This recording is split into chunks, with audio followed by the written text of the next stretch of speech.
자, 이번 시간은 지금 선물의 기초 2강을 1강 2에서 진행하도록 하겠습니다.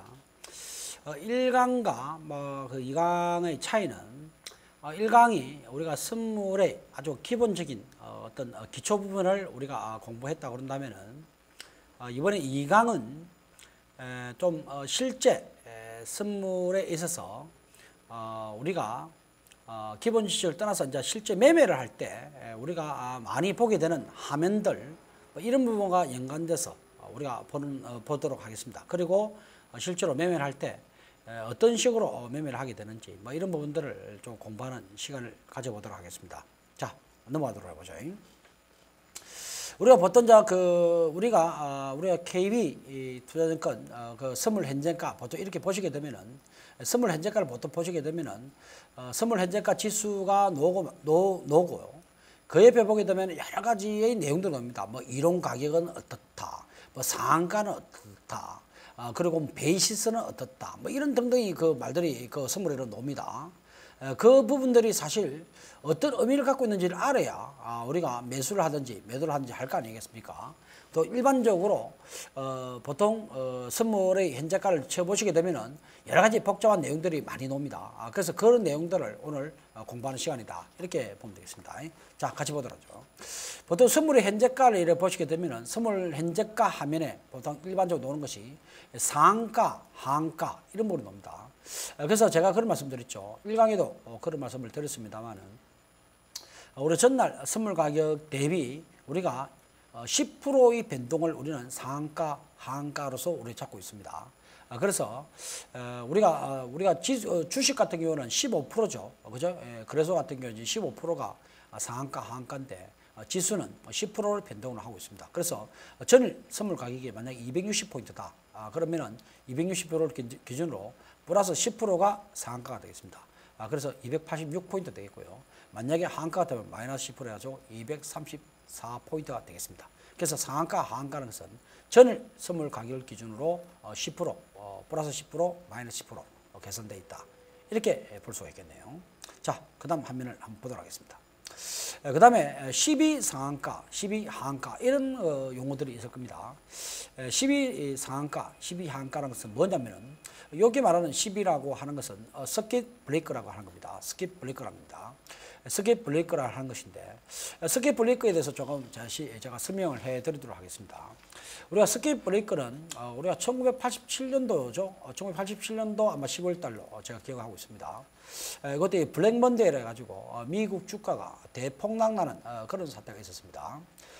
미국의 주가가 대폭락나면서 이것이 프로그램 영향으로 굉장히 크게 이제 미 지수가 크게 빠졌는데 이 부분을 우리가 그래서 중단을 하지 않고 계속 하다 보니까 엄청나게 이제 주가 빠지게 된 거죠. 그래서 우리가 잠시 일시적으로 이것이 정당한 가격인지 아닌지를 우리가 하기 위해서 너무 과일 국면은 아니냐, 이렇게 보기 위해서 우리 잠시 시장을 수도시키는 것이 우리가 서킷 브레이크라고 합니다. 잠시 우리가 시장이 좀 정상적으로 한번 생각을 해봐라. 이 가격이 지금 많이 폭락하고 있으면은 이렇게 폭락할 때 무조건 파지 말고 한번 좀 우리가 진정을 하기 위해서, 마음을 진정시키기 위해서 시장에서 매매를 중단을 시키는 것이 바로 서킷 브레이크입니다. 그래 보면 되겠습니다. 우리나라도 마찬가지로 서킷 브레이크 제도가 있죠. 서킷 브레이크 제도가 있는데 우리나라 같은 경우에는 지금 종합주가지수가 10% 이상 우리가 하락하게 되면은 일단 서킷 브레이크가 걸려버립니다. 10% 이상 하락하는 경우입니다. 그럼 10% 이상 상승하는 경우는 어떻게 됩니까? 상승하는 경우는 서킷 브레이크가 걸리지 않습니다. 상승하는 경우는 서킷 브레이크가 걸리지 않는데 10% 이상 하락하게 될 때는 일단은 중단합니다. 20분간 중단을 해버리고요. 매매 중단을 해버리고 다시 우리가 10분간 동시효과를 받게 됩니다. 10분간 다시 동시효과를 받아가지고 거기서 우리가 호가 접속을 해가지고 다시 그 다음에 시세를 나타내게 됩니다. 그것이 우리가 서킷 브레이크라고 합니다. 마찬가지로 선물 시장에도 서킷 브레이크가 있는데요. 선물 시장의 서킷 브레이크는 5% 변동입니다. 5% 변동. 선물은 매수 계약자도 있고 매도 계약자도 있기 때문에 매수 계약자도 있고 매도 계약자도 있기 때문에 하락을 했을 때만 서킷 브레이크가 걸린 것이 아니고 상승을 했을 때도 서킷 브레이크가 걸립니다. 그러니까 현물하고 차이가 있는 거죠. 현물은 10% 이상 하락할 때 스킵 브레이크가 걸리는데 선물 같은 경우는 이거는 계약이기 때문에 어느 한쪽을 두고 편들 수가 없는 거죠. 그렇기 때문에 전날보다도 선물 가격이 5% 이상 크게 올라가거나 5% 이상 하락할 경우에 스킵 브레이크가 걸립니다. 전일 선물 가격이 260이었는데 5% 같으면 273 되겠고요. 5% 하락 같으면 약 247포인트가 되겠습니다. 그죠? 자, 그렇게 되면은 5% 계산하면 260에다가 5% 계산하면 13포인트니까 그래 되겠죠. 그럼 13포인트 올라가거나 13포인트가 빠지는 경우죠. 그렇게 우리가 스킵 브레이크가 걸리는데, 이 스킵 브레이크가 걸리게 되면은 어떻게 되느냐면은 5분간 일단은 중단을 합니다. 5분간 매매 중단입니다. 매매 중단을 시켜버리고요. 그리고 다시 10분간 동시효과를 받아가지고 우리가 거래를 하게 되는 거죠. 물론 현물은 아직도 우리가 10% 이상 하락한 게 아니기 때문에 현물은 스킵 브레이크가 걸리지 않습니다. 현물은 계속 거래가 되겠죠. 현물은 계속 거래가 될 것이고 선물이 스킵 브레이크로 중단이 되는 겁니다. 그리고 새로 다시 잡는다. 그래서 12 상한가라는 것은 5% 변동을 이야기하는 것이다. 이렇게 보면 되겠습니다. 자, 그 다음 화면 보도록 하죠. 자, 지수 선물 이론 가격을 한번 보도록 하겠습니다. 보통 우리가 선물 현재가를 보게 되면은 이론 가격, 이론가, 지수 이론 가격 이런 것이 많이 납니다. 선물의 이론 가격이라는 건 뭘 말하냐는 이야기죠. 선물의 이론 가격이라는 것은 이렇게 되어 있습니다. 이론 가격이라는 것은 현물 가격에다 보유 비용을 더하고 빼기 보유 수입이다. 이렇게 우리 이야기합니다. 이게 무슨 말이냐? 이렇게 보도록 하죠. 우리가 예를 들어 가지고 우리가 선물을 매입하게 되면 간단한 예로 지수라 생각하지 말고 삼성전자 선물이라고 봅시다. 삼성전자 선물이 있다고 그랬죠. 삼성전자 선물을 내가 한 개를 사게 되는 거와 그 다음에 내가 주식을 한 개 산다고 가정한다면 한 개를 산다고 가정한다면은 삼성 물론 선물은 실제로 주식 선물은 우리가 해물이 10개와 똑같습니다. 요 한 개가 주식이 10개와 똑같습니다. 그러니까 10개라고 표현하겠습니다. 주식 10개와 똑같습니다. 그러면 삼성전자 주식 선물을 한 개를 샀다. 매수 계약을 맺었다. 그러면은 우리가 점검이 얼마를 점검 잡냐면은 코스피 200 같으면 12%의 위탁 점검 계약금을 내놓습니다만은 주식 선물 같은 경우는 계약금이 15%가 되겠습니다. 지수는 12%가 되겠고요. 그 다음에 우리가 주식 선물은 15%로 이렇게 되어 있죠. 그렇게 되어 있습니다. 그러면 계약금을 내놓게 되는데 내가 결국은 계약금만 내놓고 실제로 주식을 10개를 갖고 있는 것과 똑같은 효과를 가지게 된다는 이야기죠. 그래 되겠죠. 그러니까 실제로 내가 돈을 갖다 다 주는 것이 아니라 계약금만 지불하는 거죠. 계약금만 지불하고 마는 겁니다. 그러면은 가만 보면은 내가 주식을 사는 것보다 주식 선물을 사는 것이 훨씬 더 유리한 거 아니겠습니까? 왜? 내가 실제 돈이 그만큼 다 안 들어가 되는 거니까요. 그죠? 돈이 들어갈 필요가 없지 않습니까? 그러니까 그러면은 우리가 누구나 선물을 하지 주식을 할 필요가 없지 않습니까? 그렇겠죠. 그러니까 선물의 가격이 어떻게 돼야 우리가 현물의 가격하고 일치가 되겠냐는 얘기죠. 내가 주식 선물을 그만큼 사게 되게 된다면은 내가 돈이 그만큼 적게 들어가니까 내가 돈이 적게 들어간 만큼 내가 돈이 남는 거 아닙니까? 돈이 그만큼 적게 들어가니까 내가 계좌에 돈이 남아 있는 거죠. 그 내 계좌에 돈이 남아 있는 거 가지고 내가 이자, 즉 채권을 살 수도 있을 것이고 은행에 돈을 넣을 수도 있는 거 아닙니까? 그러다 보면은 그만큼 이자 수입이 증가하게 되겠죠. 이자 수입이 증가하게 되겠습니다. 내가 이자 수입이 증가된 만큼 선물이 매수자들은 유리하다는 이야기죠. 그러니까 이 사람이 유리한 만큼을 갖다가 그만큼 이자를 받는 것만큼은 플러스 시켜야만이 선물 가격이 비싸야만이 맞다는 이야기죠. 그래야겠죠. 그래야 공평한 거죠. 그래서 우리가 현물 가격이 있으면 이 현물 가격보다도 내가 그만큼 이자만큼 더 덕이 보기 때문에 그 이자만큼의 더 플러스를 시켜야만이 선물 가격이 맞다는 얘기죠. 그렇겠죠. 선물 가격이 비싸야 된다는 얘기죠.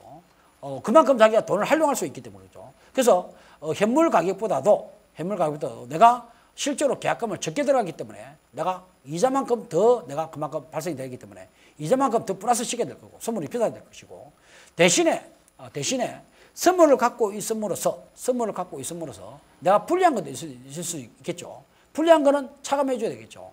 예를 들면 내가 주식을 갖고 있는 경우에는 내가 배당이 들어올 수 있는데 선물을 갖고 있으면 내가 배당이 없지 않습니까? 실제 주식 같은 건 배당이 있는데 배당이 없지 않습니까? 그러면 선물을 갖고 있음으로써 내가 불리한 것이 있는데 그것이 바로 배당금이다. 그죠? 그러니까 내가 바로 그것을 차감하는 거죠. 그래서 우리가 현물 가격보다도 선물을 갖고 있으면서 유리한 부분은 내가 그만큼 플러스 시켜주고 그래야 비싸져야 될 것이고 내가 불리한 거는 그만큼 차감을 해주는 거죠. 불리한 거는 차감해 주는 거죠. 그래서 현물 가격에다가 우리가 이자를 합치게 되고 그 다음에 배당 수입을 빼게 되면 바로 이론 선물 가격이 나오게 되는 겁니다. 자, 그렇게 볼 수 있겠죠. 자, 그러면은 우리가 일반적으로는 우리가 배당 시기가 아니면은 대부분의 경우에는 선물 가격이 일반적으로 비싸야 된다 이거죠. 현물 가격보다 비싸야 된다 이거죠. 왜? 얼만큼? 이자율만큼 비싸야 된다. 이렇게 볼 수 있겠습니다. 배당 시기가 아니라면 우리나라는 보통 배당 시기가 보통 12월 달에 이루어지게 되는 거죠. 그 12월 달에 이루어지기 때문에 우리가 보게 되면 10월 말이죠. 그러면 우리가 3월 달, 6월 달, 9월 달, 12월 달 이렇게 된다 그런다면은 보통 선물은 우리가 분기 단위로 이루어지는 거죠. 그렇다면은 우리가 12월 말에 해당될 때에 해당되는 거 보면 이거는 12월 두 번째 목요일이니까 해당 사항이 없죠. 배당과 관계없는 거죠. 그러면 3월 달이 어떻게 됩니까? 12월 말을 갖고 있는 주식은 갖고 있으면 배당이 들어오는데 이거는 배당금이 안 들어오는 거죠. 그래서 일반적으로 3월물은 우리가 일반적으로 배당금 때문에 선물 가격이 굉장히 싸게 들어옵니다. 쌉니다. 그 외에는 대부분 어떻습니까? 12월 달이 우리가 보통 일반적으로 12월 달이 보통 배당 시기이기 때문에 6월 달, 9월 달, 12월 달 이 세 가지 경우에는 대부분의 선물 가격이 배당금이 없기 때문에 이자 비용이 그만큼 비싸져 선물 가격이 일반적으로 이론 가격이 비싸다. 이렇게 보면 되겠고요. 3월물은 배당금이 들어온 거기 때문에 배당금이 들어와서 일반적으로 우리가 이론 선물 가격이 현물 가격보다 싸게 나타납니다. 그렇게 보면 되겠습니다. 그래서 우리가 요 개월수 보게 되면 3월물 선물 같은 경우는 현물 가격보다 좀 싸게 나타나고요. 6월달, 9월달, 12월달 선물 같은 경우는 우리가 배당이 없이 보유 비용만 계산되기 때문에 선물 가격이 일반적으로 비싸게 나타나게 됩니다. 자, 그 다음 한번 보도록 하죠. 그러면 이론 가격 계산 예시를 한번 보도록 하겠습니다. 자, 현물 지수가 250포인트다. 금리가, CD금리가 지금 3%다. 그런데 앞으로 선물이 남아있는 기간이 지금 만기까지 기간을 보니까 60일 남아있더라는 얘기죠. 그럼 60일 동안에 내가 계약금을 적게 돈을 주고 나머지는 그만큼 내가 이자를 활용할 수 있겠죠. 활용할 수 있는 기간이 60일이 되겠죠. 그죠? 만기가 60일이고 이번에는 배당 수입이 없다고 가정한다면 보통 이제 배당 수입이 현물이 12월이니까 현물이 배당이 없다고 가정한다면 어떻게 되겠냐 보도록 하죠. 그렇다면 선물 이론 가격은 250포인트에다가 이자율만큼 계산해야 되겠죠. 그럼 3%가 계산되고 그 3%가 1년에 365일에 3%니까 실제로 365 나누기 60을 하게 되면 이 기간만큼 이자율이 되겠죠. 이 기간만큼 이자율이 나올 것이고요.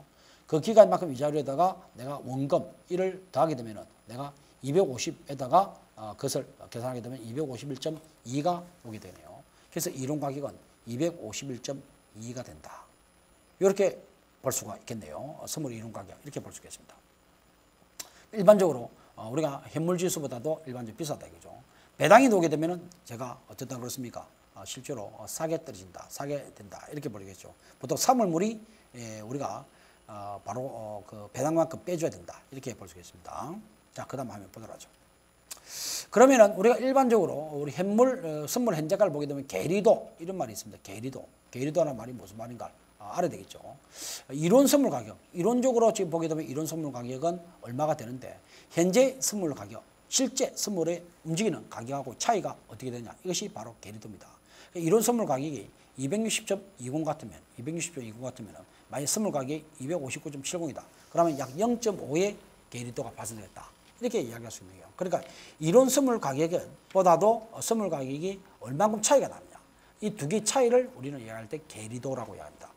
기본적으로는 이론 선물 가격만큼 선물 가격이 움직여야 되겠죠. 이론적으로는 260.20까지 가야 되는데 만약에 선물 가격이 259.70이라 하면 이론가보다도 저평가 되고 있다. 저평가 될 때는 왜 저평가 되겠습니까? 그만큼 미래를 좋게 안 보기 때문에 저평가 되고 있다. 이렇게 볼 수 있겠죠. 무조건 이론 선물 가격보다 선물 가격이 싸다 해가지고 무조건 매수하는 게 아니고 선물 가격이 저평가 될 때는 그만큼 지금 좋지 않기 때문에 우리가 이론 가격보다도 회복되지 못하고 있구나. 그럼 이론 가격보다 어느 정도 차이가 나는가? 그것이 약 0.5 이것이 계리도라는 얘기죠. 되겠습니까? 자, 그렇게 볼 수 있겠습니다. 자, 그 다음 한번 보도록 하죠. 그러면 이론 베이시스 한번 보도록 하겠습니다. 이론 베이시스. 이론 선물 가격과 현물 가격이죠. 이론 선물 가격 우리 조금 전에 공부했죠. 이론 선물 가격, 이자율만큼 그만큼 선물 가격이 비싸야 된다. 그런 이야기를 했습니다. 그러면은 우리가 조금 전에 이론 선물 가격과 선물 가격의 차이는 아까 괴리도라고 했고요. 실제 이론 선물 가격과 바로 현물 가격, 이 코스피 200이죠. 코스피 200이죠. 코스피 200하고의 차이, 이것을 우리는 뭐냐면 이론 가격과의 두 개 차이를 베이시스라고 합니다. 두 개 차이를 베이시스라고 합니다. 그러니까 이론 가격과 현물 가격의 차이를 이론 베이시스다. 이렇게 보는 거죠. 만약에 이론 선물 가격이 260.20이다. 실제 선물 가격이 이 가격이라고 말할 수는 없죠. 이론 가격이 이만큼 됐다 그런다면은 현물 가격이 258.20이다. 그러면은 약 이론 가격으로 하면 선물이 얼마가 더 비싸야 된다는 이야기입니까? 약 2포인트가 더 비싸야 된다. 2포인트가 더 비싸다. 이런 말이죠. 그래서 베이시스가 약 2포인트가 벌어지고 있다. 그만큼 우리가 앞으로 선물이 이만큼 더 올라가야 된다. 그렇죠. 현물 가격이 앞으로 미래에 이렇게 가야 된다는 이야기가 되겠죠. 그렇게 볼 수 있겠습니다. 현재 이론 선물 가격하고 현물 가격 차이를 우리는 바로 이론 베이시스다. 이렇게 봅니다. 실제 이런 용어들은 우리가 선물 현재가를 보면 나옵니다. 그렇기 때문에 그 용어가 무슨 의미인지를 정확히 알아야 되겠죠. 자, 그 다음 보도록 하겠습니다. 시장 베이시스. 시장 베이시스란 뭐냐면은 실제로 시장 가격, 시장에 선물의 가격이 있을 것이고요. 그리고 시장에서 거래되는 코스피 200 가격이 있을 것이라는 이야기죠. 그럼 이 코스피 200이라는 현물 가격과 코스피 200이라는 현물 가격과 이런 코스피 200 선물이라는 가격이겠죠. 코스피 200 선물이 있습니다. 이 두 개의 가격을 비교를 해보게 되면은 이것이 시장에서 이루어지고 있는 차이, 실제로 시장에서 발생되고 있는 차이가 어떠냐는 얘기죠. 시장에서 발생되고 있는 차이가 굉장히 중요하겠죠. 그래 볼 수 있겠습니다. 그러면은 현물 선물 가격이 259.20이고 현물 가격이 258.2가면은 시장 가격은 어떻습니까? 이게 이론 베이시스가 아닙니다. 시장 베이시스입니다. 잘못 적어놨네요. 시장 베이시스가 되겠습니다. 시장 베이시스는 1포인트의 차이가 난다. 이렇게 보면 되겠습니다. 시장 베이시스는 1포인트 차이가 난다. 그러니까 시장에서는 지금 현물보다도 선물 가격이 약 1포인트 비싸게 거래되고 있다. 이렇게 볼 수 있겠죠. 실제 이론적으로 보는 것은 이론 베이시스, 그 다음에 시장으로 보는 것은 시장 가격으로 보는 것은 시장 베이시스, 이렇게 이야기할 수 있겠습니다. 자, 그 다음 보도록 하죠. 자, 콘텐고란 말이 있습니다. 콘텐고. 콘텐고라는 것은 뭘 말하냐면요. 선물 가격과 현물 가격을 두 개를 비교해 봅니다. 선물 가격과 현물 가격 비교해 봅니다.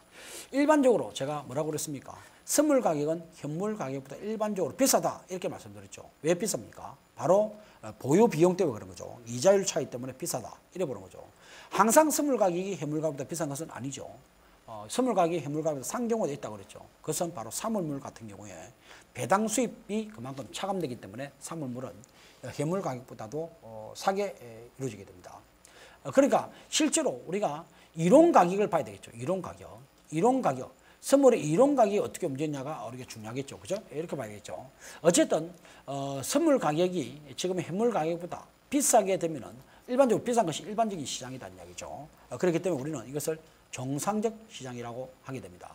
그래서 선물 가격이 현물 가격보다 비싼 시장을 우리는 정상적 시장이라고 그러고요. 그것을 우리는 콘텐고 시장이다. 이렇게 이야기하게 됩니다. 그래서 정상적인 시장에서는 선물 가격은 현물 가격 코스피 200보다도 비싸다. 이렇게 보면 되겠습니다. 그러면은 우리가 지금 우리가 3월달, 6월달, 9월달, 12월달 이렇게 되게 되면은 지금 제가 2012년도 7월달이니까 2013년도 7월달이죠. 7월달 같으면은 9월물이 가장 가깝고 그 다음에 12월물이고 그 다음에 내년도 3월물, 내년도 6월물 이렇게 되겠습니다. 그러면 이게 9월물이 가장 최근 물이 9월물인데 9월물이 최근 물이 되겠죠. 그 다음에 12월물 이렇게 되겠는데 어찌 되겠습니까? 9월물과 12월물 두 개 비교한다면 어느 게 더 비싸겠습니까? 당연히 이자율 차이를 보게 되면 이자율은 똑같지만 얘가 남은 기간은 예를 들면 뭐 7월달하고 9월달 보면 60일 정도 남았지만 60일만큼 이자율 계산될 것이고요. 얘는 우리가 7월달하고 12월달만 약 우리가 150일 정도 남았겠죠. 우리가 한 5개월 정도 되니까 그죠? 그럼 150일 정도 남았으니까 그러면 150일을 이자율을 계산하는 것이 훨씬 더 이게 비싸겠죠. 그러니까 9월물보다는 12월물이 훨씬 더 비싸게 될 것입니다. 그래야 되겠죠. 3월물은 배당이 있기 때문에 조금 틀리지겠죠. 대신에 6월물 같은 건 되겠습니까? 훨씬 더 비싸게 됐죠. 이거는 1년 정도, 360일 정도 남았으니까 훨씬 더 이건 더 비싸게 될 것입니다. 그래야 되겠죠. 그래서 일반적으로 선물 가격은 현물 가격보다 비싸다. 정상적 시장, 콘텐고 시장이다. 그렇게 이야기할 수 있겠습니다. 자, 그러면 반대의 경우죠. 선물 가격과 현물 가격을 보게 되면은 오히려 현물 가격이 오히려 더 비싼 경우가 있다는 얘기죠. 이걸 우리는 비정상적 시장이라고 합니다.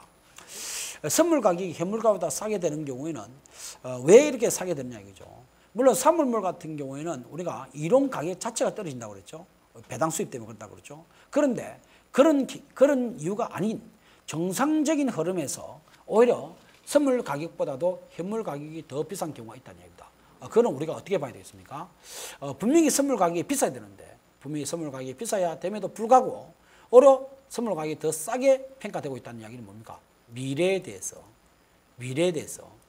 우리가 선물이라는 것은 뭡니까? 미래 시점에서 코스피 200 지수가 어떻게 되느냐를 보고 내기를 하는 거죠. 미래 시점에 코스피 200 지수가 어떻게 될 것인가 하는 부분을 가지고 내기하는 것이 우리가 바로 선물 그 흐름이라는 이야기죠. 그럼 미래에 대해서 우리가 내기를 하게 되는데 미래를 아주 안 좋게 생각할게. 우리가 미래를 아주 암울하게 본다. 매우 안 좋게 본다고 보면 어떻게 되겠습니까? 미래 가격이 굉장히 이론적으로는 당연히 선물 가격이 현물 가격보다 비싸야 되겠지만 미래 앞으로 이 시장이 너무나도 안 좋은 앞으로 향후에 주가가 크게 빠질 수 있는 그런 가능성이 높다. 이럴 경우에는 어떻게 되겠습니까? 오히려 우리 선물 가격이 굉장히 크게 빠지겠죠.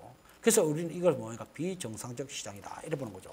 이런 비정상적 시장이 나타나는 배경은 바로 우리가 앞으로 향후에 시장이 매우 불안하고 안 좋을 경우에 발생되는 현상에서 그런 것이 온다. 이렇게 볼 수 있겠습니다. 자, 그 다음 보도록 하죠. 자, 그 다음에 우리가 프로그램 매매라는 게 있습니다. 프로그램 매매라는 게 뭐냐 이런 이야기죠. 우리가 실제로 우리 많은 우리 고객분들이 실제로 보다 보면은 이런 게 있습니다. 소위 우리가 오늘 외국인들이 얼마를 주식을 샀다, 뭐 1,000억을 샀다, 그리고 또 기관들이 얼마를 주고 샀다. 이런 우리가 나오게 되죠. 외국인 얼마 샀다, 기관 얼마 샀다, 또 개인들은 얼마를 주고 샀다. 이런 것이 나오게 됩니다. 자, 이렇게 우리가 외국인, 기관, 개인들 이런 식으로 해가지고 우리가 하게 되는데 사실 외국인과 기관들 안에서의 매매는 순수하게 우리가 매매를 하는 그런 부분도 있겠지만 순수하게 매매하는 것도 있겠지만 우리가 많은 부분들이 실제로 기계에 의해서 매매하는 경우가 많이 있습니다. 기계에서 매매한다는 이야기는 무슨 말이냐면은 실제로 기계 프로그램을 입력시켜서 프로그램에 의해서 사고 팔고 하는 그런 매매들이 상당히 이 안에 포함되어 있다. 이렇게 보면 되겠습니다. 그래서 우리는 프로그램 매매라고 우리는 이야기하고 있습니다. 그래서 외국인들이 매매의 금액, 또 기관들 매매 금액 안에는 상당히 프로그램 매매가 들어가 있는데 이 프로그램 매매가 우리가 선물과 연관돼서 우리가 상당히 많이 움직이고 있습니다. 선물과 연관돼서 많이 움직이고 있는데 그래서 우리가 이 프로그램 매매라는 것을 우리가 조금 알 필요가 있다. 이렇게 보면 되겠죠. 자, 프로그램 매매라는 것은 뭐냐면은 컴퓨터 프로그램으로 하는 매매다. 컴퓨터 프로그램으로 우리가 어떤 사항을 입력을 시키는 거겠죠. 사전에 어떤 데이터를 입력시켜 놓고 거기에 따라서 우리가 매매하는 시스템이 프로그램 매매다. 이렇게 보겠습니다. 특히 이런 프로그램 매매는 기관이나 외국인 등 큰 자금을 운영하는 곳에서 많이 사용하고 있다. 이렇게 보면 되겠습니다. 근데 프로그램 매매를 하는 그 종류가 우리가 두 가지로 나눠 볼 수가 있습니다. 차익 거래와 비차익 거래다. 이래 볼 수 있겠습니다. 차익 거래와 비차익 거래. 이 부분을 내서 우리가 공부를 해야 되겠죠. 한번 요거들 또 우리가 보도록 하겠습니다. 다음 페이지 한번 보도록 하죠. 그러면은 우리가 프로그램 매매는 기관과 외국인들이 매매를 하고 있는데 물론 그 매매 순수하게 매매되는 것도 있고 우리가 프로그램 매매되는 부분이 있는데 물론 외국인들이 1,000억이다 이러면은 그 안에 포함되어 있는 거죠. 이 1,000억 안에는 프로그램이 얼마고 순수하게 얼마다 이렇게 우리가 볼 수 있겠죠. 그런데 이 프로그램이 워낙 중요하기 때문에 이 매매 금액 중에서 프로그램이라는 부분을 따로 빼가지고 우리가 분석을 보통 많이 합니다. 증권사에서요. 그런 분석을 많이 합니다. 그래서 실제로 물론 정확한 건 아니죠. 정확한 건 아닙니다만 그렇게 따로 빼가지고 분석을 하게 됩니다. 그러면은 우리가 프로그램 매매를 하게 되는데 그 종류를 또 두 가지로 나누고 있습니다. 차익과 비차익 이렇게 나눠주고 있습니다. 그러면은 차익 프로그램이 뭔지를 먼저 보도록 하겠습니다. 차익 프로그램이라는 것은 뭐냐면은 현물 가격과 선물 가격의 차이를 이용해서 무위험 이익을 걷는 거래를 우리는 차익 거래라고 합니다. 이 부분을 우리가 같이 좀 설명을 하도록 하죠. 실제로 우리가 현물 가격과 선물 가격이라고 하는 것은 우리가 뭐 예를 들면 지금 코스피 200이 있다. 코스피 200이 있다. 그리고 코스피 200을 기초자산하는 선물 가격 9월물 선물이 있다. 9월물 선물이 있다. 이것도 코스피 200을 우리가 기초로 하는 거죠. 이렇게 있다고 그런다면은, 이렇게 있다고 한다면은, 코스피 외의 가격이 뭐 예를 들면 250이다. 그 다음에 9월물 선물 가격이 뭐 이론적으로 우리가 보유 비용을 계산하다 보니까 뭐 252가 나왔다고 가정해 봅시다. 9월물 선물 가격이 이렇게 거래되고 있습니다. 그런데 실제로 얘가 250이고 얘가 252이지만, 우리가 9월 두 번째 목요일로 가게 되면 어떻게 되겠습니까? 9월 두 번째 목요일 만기날로 가게 되면 어떻게 되죠? 만기날 가게 되면 얘 선물은 이제는 9월 두 번째 목요일 날 2시 50분까지만 거래를 하고요. 2시 50분까지만 거래하고 나머지는 어떻게 된다고 그랬습니까? 우리 일부에서 이미 강의했죠. 1강에서. 나머지는 코스피 200의 지수를 가지고 최종 지수를 가지고 최종적으로 가치를 가지고 우리가 현금 결제를 하게 되는 것이죠. 그렇게 되는 것입니다. 그러니까 9월물 선물이라고 하는 것은 결국은 9월달 9월 두 번째 목요일까지만 유효한 거래가 되겠고 그 이후에는 거래가 안 되는 거죠. 사라지는 것이죠. 그러면 결국은 얘는 우리가 코스피 200이라는 현물과 선물이 있지만 시간이 지나게 되면 이 선물은 사라지고 결국은 모두가 현물로 바뀌게 된다. 이 말이 되는 거죠. 9월 두 번째 주 목요일이 되게 되면 결국 현물로 다 바뀌게 된다. 이렇게 볼 수 있겠습니다. 그러니까 9월물 선물의 생명은 9월 두 번째 목요일까지만 두 번째 목요일 2시 50분까지만 존재할 뿐 그 이후에는 결국 코스피 200 지수에 따라서 모든 것이 결정나게 되는 것이죠. 그러니까 얘는 시간의 차이만 있을 뿐 두 놈은 결국 같은 놈이다. 이렇게 볼 수 있는 거죠. 그러면 이 두 놈이 같은 놈인데 그럼 이 두 개의 가격이 엄연히 같은 놈이지만 시간의 차이 때문에 얘는 250포인트를 하고 있고 얘는 252포인트를 하고 있다. 이렇게 볼 수 있는 거죠. 그렇다면은 우리가 250포인트가 있고 250포인트가 이 가격이 서로 차이가 발생됐다는 이야기입니다. 그죠? 물론 이자율 때문에 발생되는 부분이겠죠. 그러면 이 발생된 부분을 우리가 만약에 우리가 두 번째 목요일이 되면 우리는 똑같은 결과가 나오겠죠. 그러다면은 얘가 상대적으로 얘는 똑같은 놈이 얘는 싸고 얘는 비싼 거죠. 그러면 이게 싼 놈을 나는 매수를 해버리고 코스피 200을 매수를 할 수 있는 방법은 어떻게 매수를 하는 겁니까? 코스피 200 지수를 어떻게 매수하죠? 여러 가지 방법이 있겠죠. 코스피 200을 매수하는 방법은 우리 ETF, 코스피 200 ETF 이런 거죠. 그렇죠. 그런 거 ETF를 매수할 수 있는 방법도 있겠고 안 그러면은 코스피 200 지수하고 가장 우리가 베타가 1이 될 수 있도록 코스피 200 지수하고 똑같이 움직일 수 있도록 우리가 삼성전자, 코스피 200을 구성하는 종목이 뭡니까? 가장 큰 영향을 미치는 것이 삼전, 현대차, 기아차 이런 게 가장 비율이 있을 거 아닙니까? 시가총액 비중. 그러면 삼전이 20%, 현대차가 10%, 5% 이런 게 있을 거 아닙니까? 이 비중대로 그대로 주식을 살 수도 있겠죠. 그죠? 그러면 이 비중대로 사게 되면은 거의 코스피 200 지수의 움직임하고 거의 유사하겠죠. 그렇겠죠. 그리고 코스피 200 지수를 산다는 이야기는 우리가 ETF를 살 수도 있겠고요. 안 그러면은 실제 물건을 살 수도 있을 겁니다. 그만큼 우리가 비중을 그만큼 하면 되는 거니까요. 그럼 이것을 사고 얘를 매수를 하고 선물은 간단한 거죠. 우리가 매도 계약만 하면 되는 거죠. 이건 비싸기 때문에 이걸 매도 계약을 맺게 되는 겁니다. 그러면은 엄밀히 이야기하자면은 한 개는 내가 매수를 했고 똑같은 물건인데 한 개는 매수했고 한 개는 위탁 계좌에서 매수했고 한 개는 선물 계좌에서 매도를 해버린 거죠. 똑같은 물건인데 서로 따로 지금 대가 있는 겁니다. 그러면 어떻게 되느냐는 얘기죠. 얘 한 개를 매수했고 한 개를 매도했다 그런다면은 결국은 똑같은 놈이기 때문에 내가 결국은 이놈하고 이놈은 내가 250에 사서 252에 판 결과가 똑같다는 얘기죠. 즉 2포인트 이익이 확정이 된 거죠. 2포인트 이익이 확정이 된 겁니다. 그렇게 되겠죠. 맞습니까? 왜 그러냐 보시기 바랍니다. 만약에 지수가 270포인트 올라갔다고 봅시다. 만약에 270포인트 상승했다. 그럼 270포인트 상승하면 매수는 내가 250에 산 것이 270 됐으면 20포인트가 올라간 거죠. 대신에 여기는 어떻게 됐습니까? 250에가 270에 올라가게 되면 만기가 되면 선물로 사라지는 거죠. 만기 시점에는 어떻게 되겠습니까? 얘는 18포인트 손실 나겠죠. 얘는 18포인트 손실 날 것이고 얘는 20포인트가 이익이 나는 거 아닙니까? 20포인트 270 가게 되면 220포인트 이익이 나는 거죠. 그 차이는 결국 2포인트 이익이 나는 거죠. 한 개는 20포인트 이익 나고 한 개는 18포인트 손실 나니까요. 만약에 270포인트가 아니고 만약에 200으로 220포인트 떨어졌다고 가정해 봅시다. 그럼 얘는 250을 산 것이 220이 됐으니까 약 30포인트 손실 났을 것이고요. 그죠? 얘는 매도를 했으니까 금방 이익이 나는 거 아닙니까? 250에가 220이 됐으니까 결국 32포인트 이익이 난 거죠. 이익이 난 거죠. 결과적으로는 2포인트 또 이익이죠. 가격이 어떻게 갔든 무엇이 어떻게 갔든 간에 결국 이거는 확정된 이익인 거죠. 250에 사서 252에 팔게 된 거. 소위 말해서 내가 현물 계좌에서 사게 되고 선물 계좌에서 매도만 했을 뿐이지 결국은 얘는 어떻게 앞으로 향후 그 가격이 어찌됐든 간에 나는 두 번째 목요일이 되게 되면 무조건 2포인트 이익은 확정이 된 겁니다. 가격이 어떻게 됐든.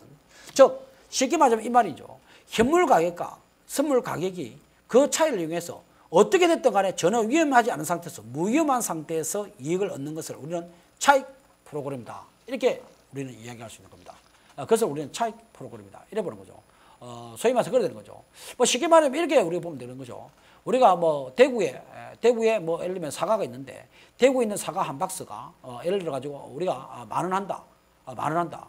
그런데 우리가 서울에 우리가 가락시장에서 13,000원 한다. 그러면은 내가 10,000원짜리를 사가지고 내가 교통비 그리고 보험비 이걸 다 계산해가지고 13,000원보다도 적게 된다 그러다면은 빨리 대구에 있는 물건을 내가 매수 계약을 맺어가지고 빨리 가락시장에 매도 계약을 맺으면 되는 거죠. 그럼 그만큼 이익이 나는 거죠. 결국은 똑같은 물건 아닙니까? 똑같은 물건인 거죠. 이건 마찬가지 똑같은 물건이라는 얘기입니다. 시간의 차이가 많을 뿐, 시간의 차이가 날 뿐 똑같은 물건이라는 얘기죠. 우리가 대구에 있는 사과를 가락시장으로 판다면 장소의 차이가 날 뿐 똑같은 물건이라는 얘기죠. 대구 사과라는 얘기죠. 그런 것과 똑같은 개념이 되겠습니다.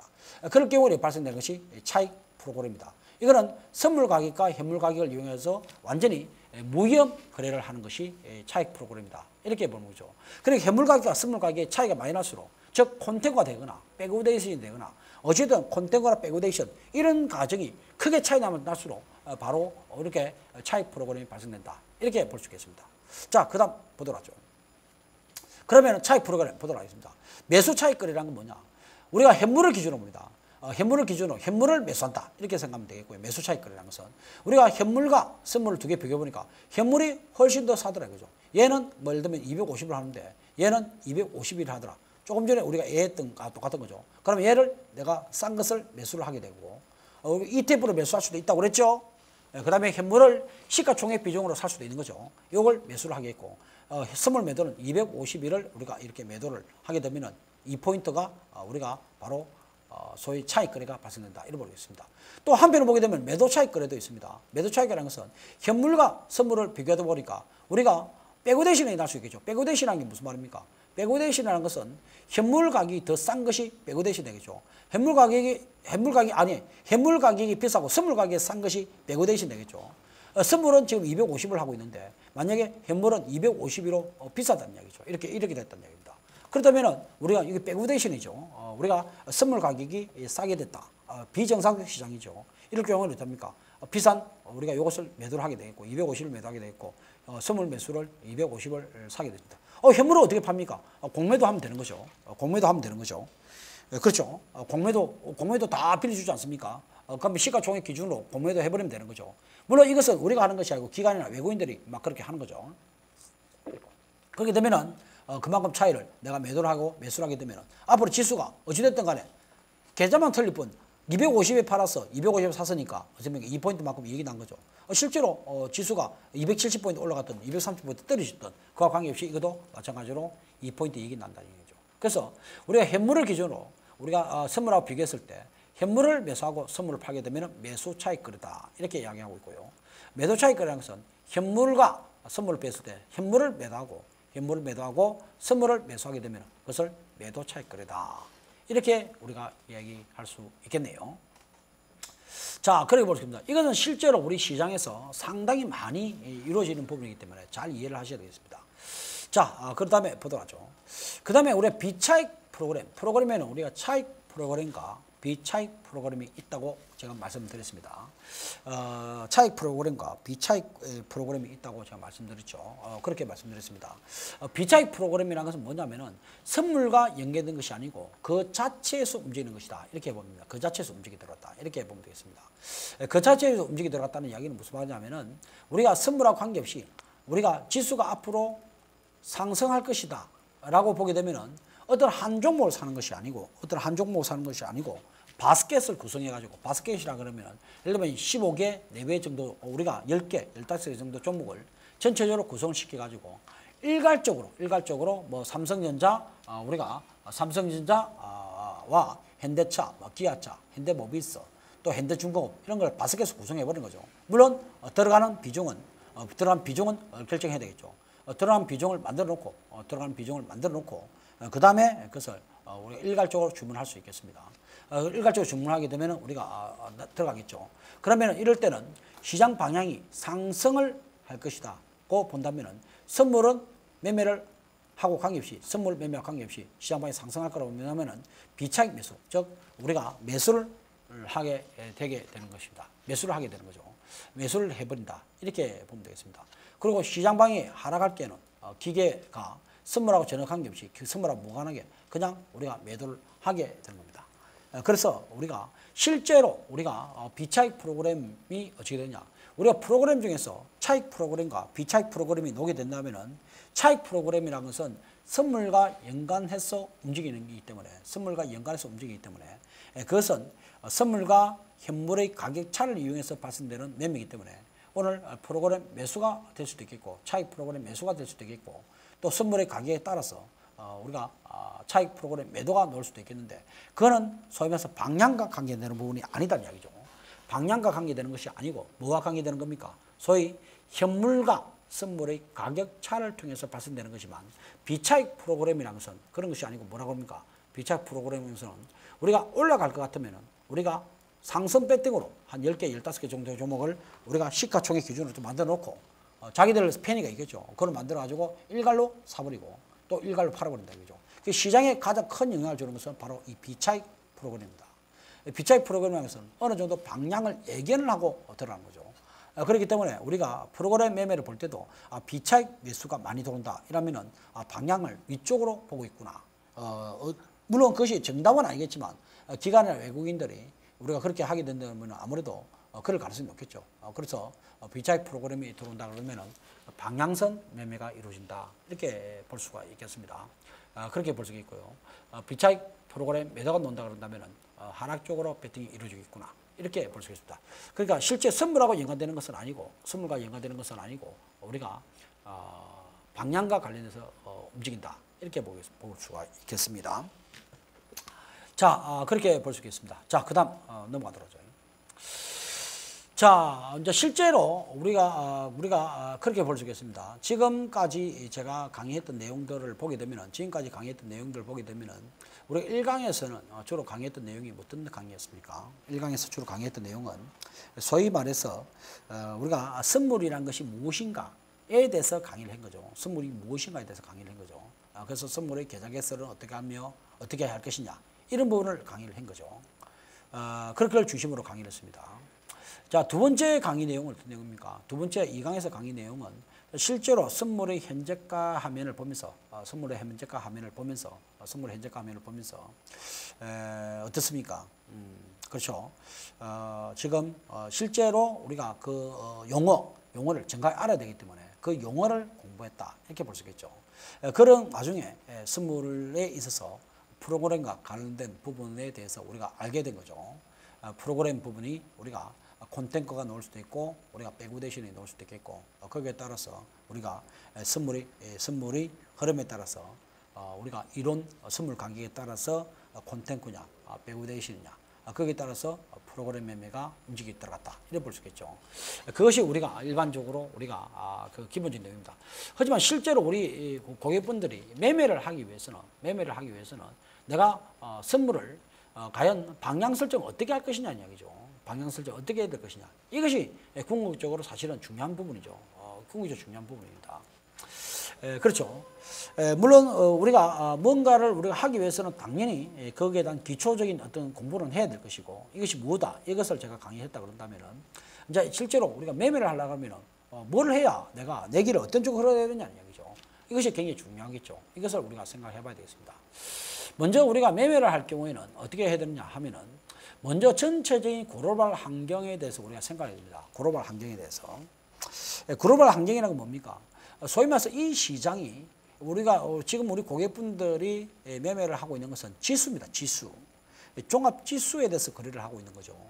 종합지수에 대해서 거래를 하고 있는데 종합지수라는 것은 소위 말해서 어떤 우리가 국제적인 항쟁에 따라서 움직인다는 이야기죠.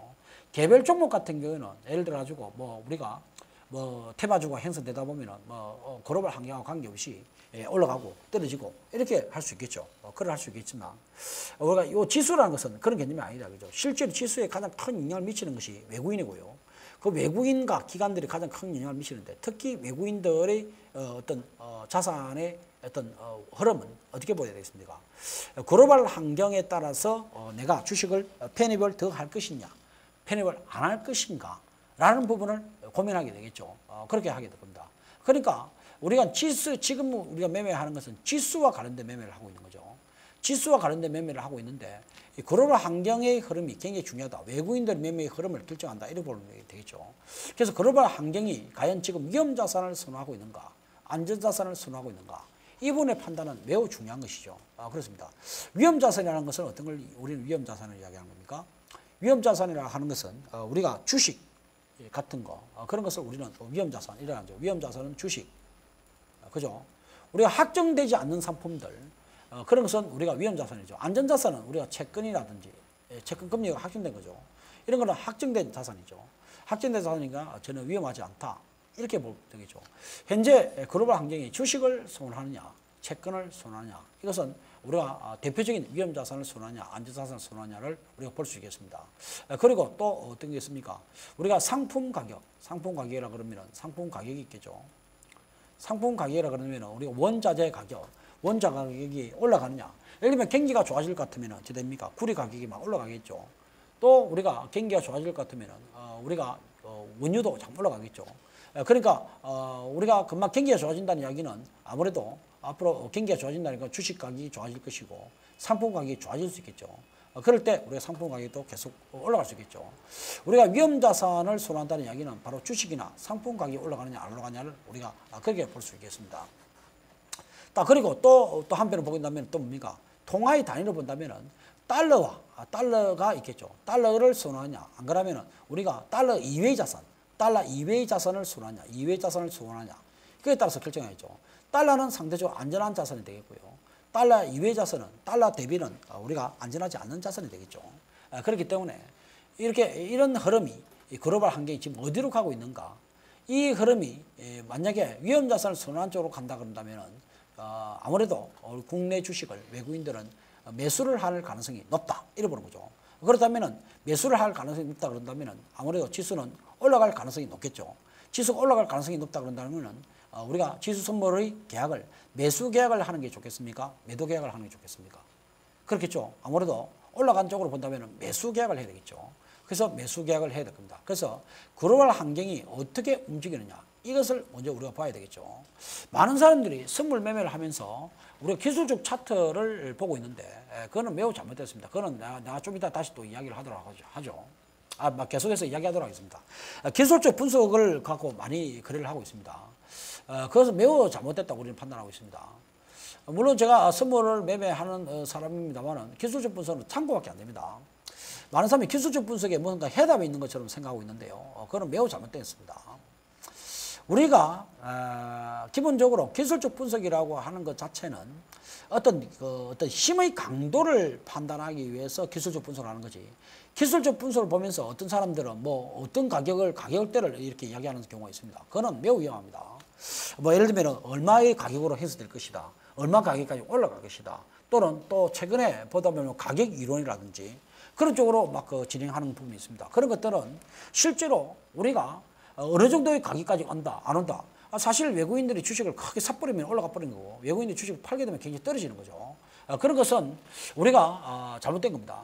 우리가 주식 투자에서도 대부분의 경우는 밸류, 가치 분석은 합니다. 가치 분석. 가치 분석은 일반적으로 하죠. 가치 분석.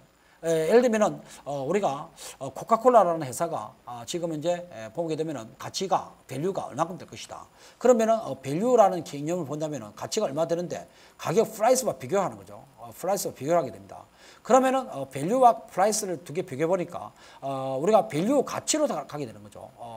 그렇게 되면은 내가 밸류가 굉장히 높은데 프라이스가 굉장히 떨어진다면은 우리가 이것을 어떻게 봅니까? 이걸 매수 기회로 보는 거죠. 그래서 우리가 밸류 분석은 하지만 프라이스를 분석하지 않습니다. 가격 분석은 안 한다는 이야기입니다. 이 말이 좀 이해가 돼야 될 것 같습니다. 어떤 한 회사를 분석할 때 가치 분석을 하지 프라이스 분석을 안 한다. 프라이스라는 것은 뭐냐면 가격에 대한 분석은 가치 대비 이것이 싼가 비싼가를 분석할 때 하는 거지 이 가격을 분석하는 게 아니다는 얘기죠. 우리가 소위 말해서 기술적 분석이라는 이 말은 뭐냐면 어찌 보면 가격 분석을 하는 거거든요. 이 말이 이해되시겠습니까? 이해가 돼야 되겠습니다. 기술적 분석이라는 것은 가격 분석을 하는 거거든요. 가격 분석. 제가 그러잖아요. 주식엔 밸류 분석은 있어도 가격 분석이라는 게 있을 수가 없어요. 그러니까 우리가 여기서 이만큼 갔다가 이만큼 더 올라간다. 이거 가격을 이야기하는 거거든요. 가격을 이야기하는 거거든요. 가격. 이거는 매우 잘못된 겁니다. 그렇죠. 그런 개념이 아니다는 얘기죠. 많은 사람들이 선물 옵션을 매매하면서 크게 다치는 이유가 뭐냐면은 이 기술적 분석 때문에 다치는 겁니다. 기술 분석. 가격으로 분석하는 게 아닙니다. 조금 전에 아까 말씀드렸듯이 먼저 우리가 알아야 되는 것은 글로벌 환경의 흐름이 어디로 움직이냐를 알아야 됩니다. 외국인들이 앞으로 지금 위험자산을 선호하고 있기 때문에 우리나라 주식을 사줄 것인가 안 사줄 것인가 이런 부분에 대한 판단을 해주는 것이 굉장히 중요하겠죠. 그런 게 굉장히 중요할 것이라고 우리는 봅니다. 자, 그렇게 보겠고요. 두 번째, 실제로 투자자 분석을 하는 거죠. 실제로 메이저들이 어떤 역할을 하고 있느냐는 이야기죠. 아무래도 메이저라고 하는 것은 정보가 굉장히 뛰어나고요. 또 돈이 많고요. 그래야 되겠죠. 사실 개인들은 우리가 정보 비용을 지출할 만큼 그렇게 큰 개인들은 없는 거 아닙니까? 아무래도 외국인이라든지 기관들 가서는 정보 비용을 지출하면서까지 향후 시장 분석하는 거죠. 그러면 실제로 우리가 글로벌 환경이 우리가 위험자산을 선호하는 시장으로 됐다고 하더라도 실제로 외국인들이 실제로 우리 시장에 들어오고 있는가? 실제로 아무리 위험자산을 선호한다 하더라도 선진국 증시에 대해서만 우리가 선호를 하고 이머징 마켓이라는 이런 쪽으로 선호하지 않는다고 하면 의미가 없는 것이죠. 물론 선진국 증시를 선호하면서 이머징 마켓이 폭락이 나는 경우는 없겠습니다만은 어쨌든 우리가 외국인이 실제로 우리나라 시장에 들어온가 안 들어온가는 굉장히 중요할 겁니다. 이 실제상이죠. 실제상이죠. 그럼 기관들은 또 어떻습니까? 기관들이 지금 이 시점에서 연기금은 어떤 포지션을 취하고 있는지 또 투시는 어떤 포지션을 취하고 있는지 물론 이것이 정답이라고 이야기하지 않습니다. 정답이라고 이야기하지는 않고요. 이 부분들이 흐름을 우리가 알아야죠. 상대방 패를 알아야 되겠죠. 상대방은 어떻게 움직이고 있는지를 우리가 알아야 될 겁니다. 이걸 분석을 해야 되는 거지. 기술적 분석이나 분석해가지고 우리가 선물 매매한다고요? 그거는 전부 다 깡통입니다. 깡통. 그건 거의 깡통으로 보시면 됩니다. 잘못됐다는 얘기죠. 이것이 분석되고 난 뒤에 그 다음에 글로벌 환경이 좋네. 위험자산이 좋네. 위험자산을 많이 선호하고 있구나. 다 투자들도 실제로 우리가 흐름이 들어오고 있구나. 그러면은 내가 매수를 해야 되겠구나. 매수를 하기 위해서 매수 타이밍을 선정해서 기술적 분석을 하는 거죠. 기술적 분석을 통해서 매수냐 매도냐를 결정하는 게 아니죠. 많은 사람들이 지금 우리나라에 있는 사람들이 지금 흐름을 잘못 알고 있습니다. 그래서 기술적 분석에 큰 답이 있는 것처럼 크게 지금 착각하는 경우가 많이 있습니다. 굉장히 위험합니다. 많은 사람들이 너무 쉽게 접근해가지고 선물에서 많이 깨지고 있는 거죠. 그렇게 보면 되겠습니다. 그렇기 때문에 이 기술적 분석은 내가 이걸 통해서 매수 시장인지 매도 시장인지를 구분하고 그 다음에 매수를 할 때 기술적 분석을 하게 되는 거죠. 그렇게 말씀을 드리도록 하겠습니다. 자, 그러면 투자자 분석 그렇게 볼 수 있겠죠. 그 다음에 실제로 또 우리가 어떻습니까? 실제로 우리가 보게 되면은 우리가 그 선물, 지수 선물 아닙니까? 그럼 지수 선물이 움직이기 위해서는 어떻게 됩니까? 지수죠. 지수에 가장 큰 영향을 주는 것이 어떤 게 됩니까? 우리나라에서는 지수에 가장 큰 영향을 주는 것이 소위 말해서 삼성전자가 시가총액 기준으로 보게 되면 거의 지금 거의 20%에 육박하고 있는 거죠. 그렇죠. 20%에 육박하고 있습니다. 그러니까 삼성전자의 움직임, 이것이 굉장히 중요하겠죠. 삼성전자의 움직임, 즉 삼성전자에 대한 외국인이나 기관들이 동향은 어떻게 움직이고 있으며 또 지금 현재 추세는 어떻게 움직이고 있는지 이런 부분이 굉장히 중요하겠죠. 삼성전자의 움직임, 그리고 현대차를 중심으로 한 자동차 업종, 즉 현대차, 기아차, 현대모비스 등 시가총액에서 영향을 주고 있는 이 3개죠. 자동차 3사에 대한 분석이 중요하겠죠. 시잘데없이 무슨 평화전공이나 분석하고 그런 건 다 필요 없는 거죠. 시가총액에 전혀 영향 주지 않는 평화전공이라든지 뭐 만도라든지 그런 건 다 필요 없습니다. 우리들은 지수에 가장 큰 영향을 주는 이것이 중요하겠죠. 삼성전자, 현대차 그룹 이게 굉장히 중요하겠죠. 이 부분에 대한 분석이 중요하겠지. 예를 들어 가지고 뭐 LG화 이런 것들도 영향권이 없습니다. 영향권 없습니다. 그냥 결정적으로 시가총액 상위의 주식 흐름이 어떻게 움직이는지 이 부분을 집중적으로 봐야 되겠죠. 삼성전자, 현대차 그룹 이래 봐야 되겠습니다. 현대차 그룹에 대한 집중적인 분석이 필요할 것이다. 이렇게 볼 수 있겠습니다. 그래서 이 부분에 따라서 지수의 움직임을 우리가 생각을 해야 되겠죠. 그렇게 봐야 되겠습니다. 자, 그 다음에 프로그램 영향이죠. 도저히 이 프로그램 영향을 주는 것은 왜 그렇습니까? 프로그램 영향을 주는 것은 많은 사람들이 우리가 선물에서 외국인들의 동향을 보는 사람이 많습니다. 그거는 우리가 별로 우리가 참고를 할 수 있는 내용이지만 그것이 궁극적으로 우리가 그 포지션이 맞다고 우리는 보지는 않습니다. 물론 참고를 해야 되겠죠. 왜 그러냐면 선물이라는 것이 움직이게 되면은 선물의 지수가 움직이게 되면은 선물 지수에 따라서 콘텐츠라든지 백오데이션이라든지 이런 흐름이 나오게 되겠죠. 그죠? 그러니까 콘텐츠가 나오게 되면은 우리가 프로그램 매수가 많이 나오게 될 것이고요. 또 우리가 백오데이션이 나오게 되면은 우리가 프로그램 매도가 많이 나오게 될 것입니다. 그렇기 때문에 현재 이 선물의 가격을 움직이고 있는 주 세력이 선물을 크게 끌어올리다 보면은 선물에 의해서 현물이 움직일 수 있다는 얘기죠. 선물에 의해서 현물이 크게 움직일 수 있다. 이렇게 보는 겁니다. 그러다 보면은 프로그램 매수가 나올 수 있겠죠. 이것이 바로 프로그램 영향이다. 이렇게 볼 수 있겠습니다. 그래서 우리가 매매를 결정할 때, 방향을 정할 때 먼저 글로벌 환경에 대한 분석, 또 투자자 분석, 또 시가총액 상위 종목은 어떻게 움직이는지, 또 선물 세력에서 콘텐츠나 백오데이션이 어떻게 나가지고 이것이 현물에 어떤 영향을 미치고 있는지 이런 부분에 대해서 우리가 지금 이 자리가 매수가 유리한지 또는 매도가 유리한지 이런 부분을 판단해 가지고 우리가 결정해야지. 기술적 분석 1분봉, 3분봉, 5분봉 이런 식으로 매매했다가는 거의 다 제가 보기에는 대부분의 과거에 선물 매매했던 사람들이 크게 다쳤던 그걸 전례를 갖추게 될 겁니다. 그러니까 반드시 이 부분은 조심하셔야 될 것이다. 이렇게 말씀드리고 그렇게 볼 수 있습니다. 아울러 제가 지금 말씀드리고 싶은 것은 실제로 이 선물에 대해서 제가 1강과 2강을 강의를 했는데 사실은 옵션에 대한 부분을 사실 아셔야 되는 겁니다. 근데 2시간으로 실제로 우리가 옵션의 강의를 할 수는 없죠. 할 수는 없습니다. 지금 선물과 관련된 부분을 강의하는 것도 지금 1강, 2강을 2시간 만에 하는 것도 굉장히 힘든 내용을 강의했다고 볼 수 있겠는데요. 그렇게 볼 수 있겠습니다. 그런데 옵션에 대한 부분을 우리가 이해를 해야 되는데 왜 옵션에 대한 이해를 해야 되느냐면은 선물에 대해서 내가 방향을 씌웠을 때 혹시 잘못될 수가 있겠죠. 혹시 잘못될 수가 있겠죠. 그죠? 혹시 잘못될 수가 있을 겁니다. 혹시 잘못됐을 경우에는 어떻게 해야 되냐 얘기죠. 혹시 잘못됐을 경우에는 우리는 전체적으로 잘못됐을 경우에는 그것을 해칭을 해야 됩니다. 해칭을 해야 되는데 해칭을 하기 위해서는 어떻게 해야 되겠습니까? 해칭하기 위해서는 반드시 선물에 대한 해칭은 옵션으로서만 가능합니다. 옵션으로만 가능합니다. 그래서 아울러 지금 이번 제가 1강, 2강에서는 옵션에 대한 강의를 제가 들 수 있는 시간도 부족하고 해서 할 수가 없는데요.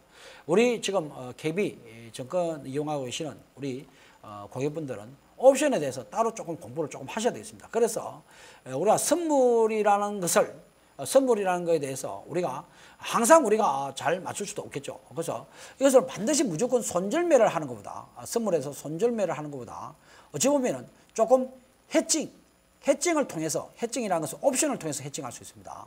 그래서 옵션을 통해서 해칭을 통해서 이것을 할 수 있는 기능이 있습니다. 그래서 옵션을 해칭을 해가지고 조금 손절매를 하지 않고 조금 더 상황을 좀 연장을 할 수 있는 그런 기능이 있죠. 그래서 좀 그런 부분은 따로 조금 공부를 하실 필요가 있겠습니다.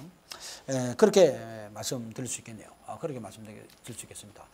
자, 제가 2강 전체를 강의를 하면서 지금 전체적으로 방향과 관련된 부분을 조금 이야기했습니다. 방향과 관련된 부분인데 이것은 우리가 사실 매우 중요합니다. 사실 어떨 때 꼭 매수를 해야 되냐 이렇게 우리가 구체적으로 이야기하기는 상당히 어렵겠지만 전체적인 흐름은 우리가 글로벌 환경이라든지 어느 쪽으로 우리가 확률적으로 유리한지 이런 부분에 대한 분석 이런 게 중요하겠고요. 그다음 투자자 실제로 투자자의 분석 이런 부분과 또 시가총액 상위 종목의 흐름에 따라서 봐야 되겠고요.